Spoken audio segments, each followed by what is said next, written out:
Although Samuel Merchant did not originally know what he wanted to do after graduation, he now knows that voice acting is the career he wants to pursue. The topics Samuel and I are discussing today include cold reads, content creation, anime, his favorite characters to voice, and more. Thanks for watching. Tell me who you are and how you got involved in voice acting. My name is Samuel Merchant. It was freshman year, and they were asking everybody, what's the plan after high school? My teacher, she was like, just try to take a step back and see what you like to do. Maybe one of your interests might be that click. And so I went home just thinking about what I really wanted to get into. And so I kind of just turned on this TV show called Bravest Warriors. There's this kid that plays this character called Catbug. I was like, wait, that's a little kid doing that voice. And I was like, is that a job? Like, no way there's an actual job. So I go look it up and I'm like, oh, this voice acting. That's a job where you act in a booth and put out your character's like emotions and stuff. And I was like, that's really cool. I'm like, well, if he can do it, then I for sure can do it. So I might as well try. So I did my research and came back the next day and I was like, I think I want to do voice acting. Since I was 14, I've been voice acting on websites like Casting Call Club, voices.com, Backstage. I've also done open auditions too for Bang Zoom recently from last year and this year too. And that was a big step for me because when it comes to being on stage, yes, it's a lot easier acting wise when you know what you're going to do. But then when you don't, then it's like, but it's a good way to open up your eyes in a different way. Like, well, you're going to be a voice actor, of course. And someday you're going to have to be in front of people and do your voice anyway. So this is a good preparation for it. So I did the Bang Zoom open audition in December in Texas. It was fun. I got to meet new people, of course, make some connections, friends. That's like the main thing you want to get into is of course making friends with people in the industry because you never know who's behind. The director could even be friends with somebody that which I've dealt with that too. Since December, I've been taking voice acting classes. It's really changed how the way I view voice acting because voice acting to me is like you playing with your imagination. And whenever I voice a character, I usually have that image of that character in my head. Sometimes I forget that I'm voicing the character and I'm like, it feels like I'm taking a step back. It's pretty cool. So yeah, your imagination is the number one key, I would say, for me at least, to really put emotion and thought behind your character. What other things did you learn in some of the classes that you've taken? Voice acting is acting.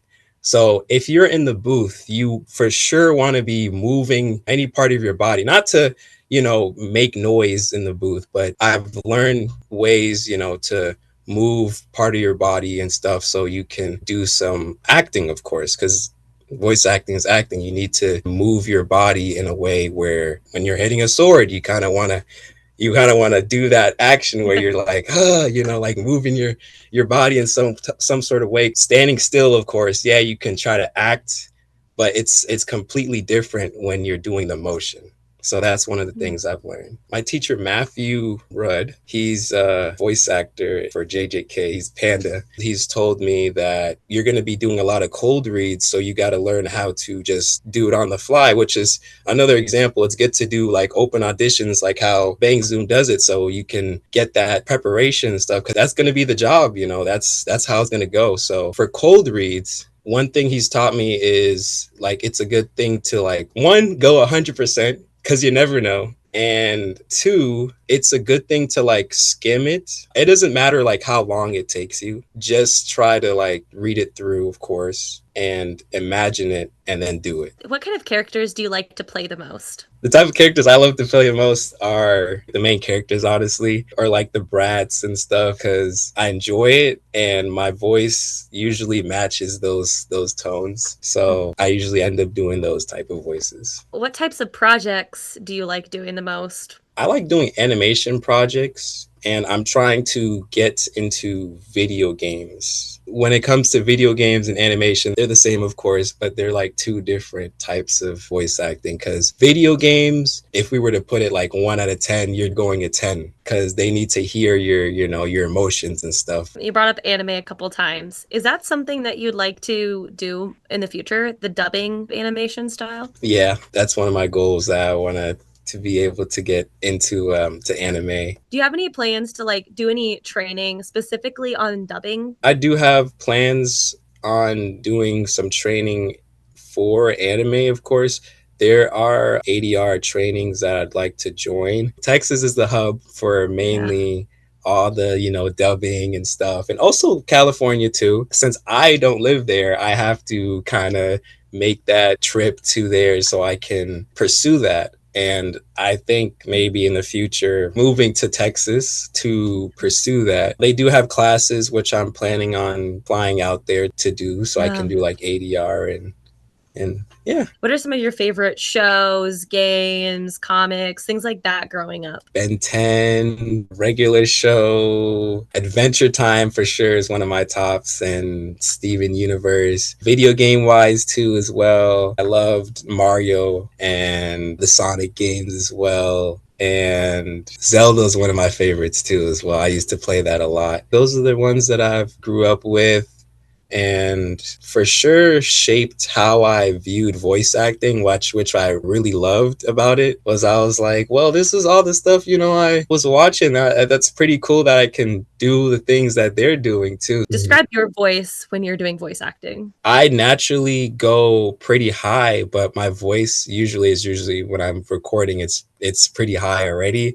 So I have to like remember, hey Sam, don't go too high because your voice is already that high. Sometimes the characters I play, they do have like a little lower range. And another thing that my teacher taught me too was that depending on the character and like how young they are, you kind of have to play around with the pronunciation of words. So if they're a lot older, they're going to be more firm with their words. If they're a lot younger, yeah, they're going to say the word, but it's going to be kind of like they're just kind of just saying it. What kind of equipment do you have that you use to record? I have a Scarlett mixer and I use XLR mic. My studio, I kind of built off of changing room. I had basically built the changing room, put soundproof panels inside the changing room, and I had put some soundproofing blankets inside and outside of the booth so I can make sure that the noise stays quiet. What are some of your short and long-term goals with voice acting? Short term, I'd say for sure is that ADR training I was talking about. I'd like to take a class. Long term, to get into an anime for sure, or video game. We'll see.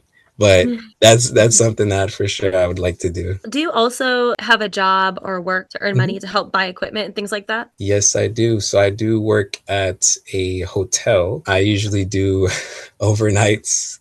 So while I do overnights, usually I have my laptop with me, and on the side I do YouTube and TikTok. I do like anime recommendations too as well. So I'll just, type up my script or edit while I'm there. What made you decide to do more of that like content creation? It's good for practicing voice acting, I'd say, because I'm reading a script and I'm recording. I watch a lot of anime and I always tell my friends, I'm like, dude, you haven't watched this, that? And they're like, what?